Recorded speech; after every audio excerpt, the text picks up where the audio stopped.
শুরু করিতেছি মহান আল্লাহর নামে, যিনি পরম করুণাময় এবং অত্যন্ত দয়ালু। কিছু কিছু ক্ষেত্রে আমার যে কি ব্যর্থতা, আমার যে কি দীর্ঘ নিঃশ্বাস, এইটা আজকে আমার এলাকায় আপনাদেরকে একটু দেখাইতে চাই। আমার পিছনে যে দেখতেছেন এটা হচ্ছে বৈদ্যুতিক খুঁটি, খুঁটির উপরে যেটা দেখতেছেন এটা হচ্ছে ট্রান্সফরমার।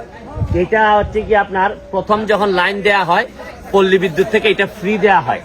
ফ্রি দেওয়ার পর এটা যদি কোনো কারণে নষ্ট হয় অথবা চুরি হয় তাইলে পল্লী বিদ্যুৎ 50% টাকা দেয়, আর বাকিটা হচ্ছে কি এখানে যারা গ্রাহক আছেন এই ট্রান্সফরমারের অধীনে তাদেরকে এই টাকা পরিশোধ করতে হয়।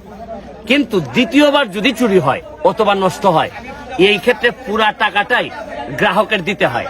তো এটা আমি খবর পাইলাম যে এটার খরচ হচ্ছে গিয়ে প্রায় 80,000 টাকা। কিন্তু এখানে যারা আছেন যে মিটার গ্রাহক তারা সবাই হচ্ছে গিয়ে শীল সম্প্রদায়ের, তারা চুল কাটেন বা এই ধরনের, তাদের ইনকাম 80,000 টাকা দেওয়ার মতো অবস্থা নাই। তখন আমি পল্লী বিদ্যুৎকে ফোন দিলাম, পল্লী বিদ্যুৎ বললো যে ভাই এটার কোনো আইনই নাই, পুরো 80,000 টাকা দিতে হবে। তখন আমি বললাম যে ঠিক আছে, আমি এমপি হিসাবে আমি কিস্তি আকারে দিব। তো আজকে কিস্তি আকারে 80,000 টাকা 10,000 টাকা জমা দিয়ে ট্রান্সফরমার আনছি। এখন প্রতি মাসে মাসে আমাকে 10,000 টাকা করে দিয়ে এদের 80,000 টাকা শেষ করতে হবে।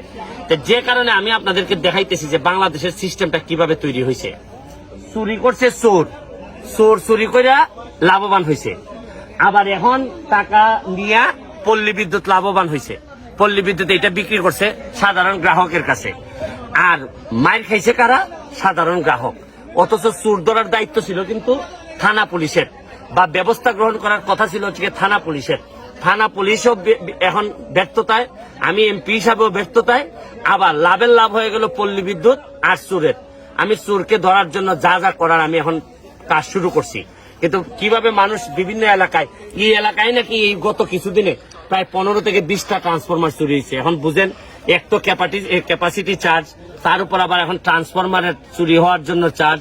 আমি এরা যারা ভুক্তভোগী আছে, আপনারা কয়দিন ধরে বিদ্যুৎ নাই? আমরা 17 দিন ধরে বিদ্যুৎ নাই, আমরা অন্ধকারে গরমের মধ্যে ফ্যান ছাড়া আছি।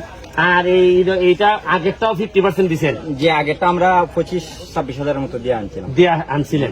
এবার তো অবস্থা খারাপ হবে। এবার এমনিতে দুর্যোগ, জিনিসপত্র দাম বেশি, আমরা ইনকাম সোর্স কম, যার কারণে আনতে পারছি না। আপনার শরণাপন্ন হয়েছি, আপনি দেওয়া আমরা চিরকৃতজ্ঞ। এখন আপনি দেখেন যে আমার এই পুরা হাইকোর্টের ইনকামের টাকা নিয়ে আইসা কিস্তি করে দিব এই যে ট্রান্সফরমারের, কারণ ট্রান্সফরমারের জন্য কোনো বরাদ্দ সরকারি ভাবে নাই।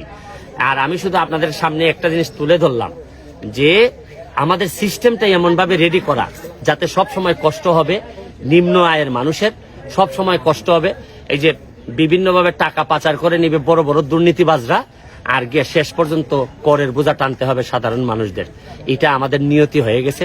আমি জানি না, আমার একটা বিশ্বাস এখনো আছে যে বঙ্গবন্ধুর এই সোনার বাংলায় জননেত্রী শেখ হাসিনার নেতৃত্বে একদিন না একদিন আমরা এই সাধারণ নির্যাতিত নিপীড়িত মানুষকে নিয়ে হাসির বা সুখের মুখ দেখতে পাবো।